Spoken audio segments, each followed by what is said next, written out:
All right, let's just jump right in. We're going to talk about something huge, how the whole conversation around mental health has basically gone viral.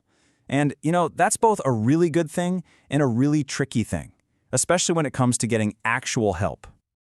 You know how it is. You're scrolling, maybe late at night, and then, bam, you see a video and something just clicks.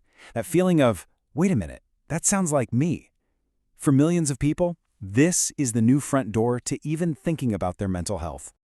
Think about it. For our parents or grandparents' generations, you just didn't talk about this stuff. It was all hush-hush, kept behind closed doors, and now it's literally trending. TikTok, Instagram, you name it. They've blown the doors wide open on a subject that used to be totally taboo.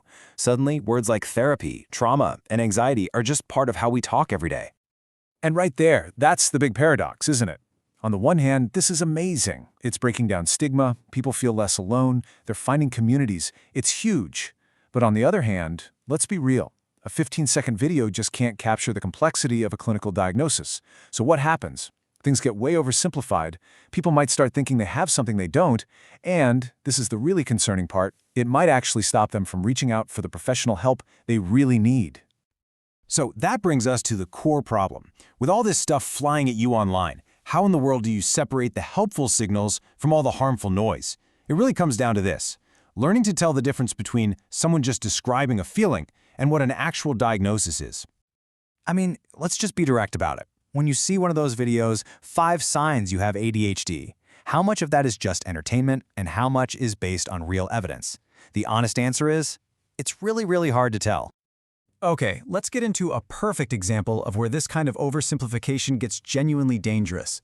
You see the terms bipolar disorder and borderline personality disorder, or BPD, thrown around online all the time, sometimes like they're the same thing.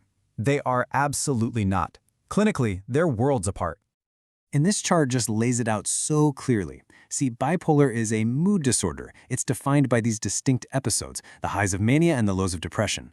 BPD, on the other hand, is a personality disorder. That means it's about a pervasive, long-term pattern of instability in things like relationships and self-image. And because they're so different, the treatments are different too. So you can see why this matters, right? Confusing the two could send you down a completely wrong path for care. And when these complex conditions are misunderstood, it just feeds something really ugly. This quote, it's a paraphrase, but trust me, this is the kind of stigmatizing stuff that thrives online. It takes a real health condition and twists it into a moral failing, like someone is weak or impure. And the stigma it's severe. I mean, research actually shows that the stigma against personality disorders like BPD can be even higher than for conditions like schizophrenia. And we're not just talking about mean comments here. This has real-world consequences. It can prevent people from getting jobs, housing, even equal access to care. So breaking through that stigma is often the very first battle someone has to fight. Okay, so we've seen the problem. How do we move from that initial awareness you get from a screen, past all the noise and the stigma, to what really matters, getting real, effective support? Let's chart that journey. First, it helps to know that our approach to mental health care wasn't built overnight. It's been a long, evolving process. It's been shaped by decades of policy and our ever-changing understanding of the human mind. And you can really see that massive shift here. Starting around the 1960s, there was this huge push away from long-term institutionalization and toward community-based care. The whole goal was to integrate mental health support into society, not isolate it. This is the foundation of the system we have today. So, what does good care actually look like in this modern system? Well, it's not just one thing. It's a whole package, a holistic approach. We're talking expert guidance from a professional, a therapy plan that is tailored specifically to you, medication if it's the right fit, and crucially, a strong support network of people who have your back. So this gives us a really practical path forward. If you've seen something online that resonates with you, the journey doesn't end there. Step 1 is self-reflection, maybe keeping a journal, just noticing your own patterns.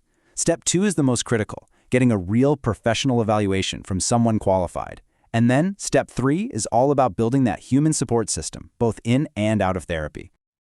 Now, as we look to the future, this whole landscape is getting even more complex. We've got new technologies emerging, and they bring both powerful new tools and some pretty serious new challenges. Yep, the same digital world that gave us TikTok therapy is now giving us AI mental health chatbots. And just like with social media, we have to approach these tools with a really critical eye. When you look closer at these AI chatbots, some serious risks become clear. There's this thing called deceptive empathy, where it says I understand, but there's no real connection. They can handle crisis situations really poorly, they can't adapt to your unique life experiences, and they might even reinforce negative beliefs you have about yourself. And all of this with zero real-world accountability. And that just brings us right back to this essential truth. Compare the cold risks of an algorithm to this quote. The keywords here are treatment, support, family, and friends. These are all deeply, deeply human elements.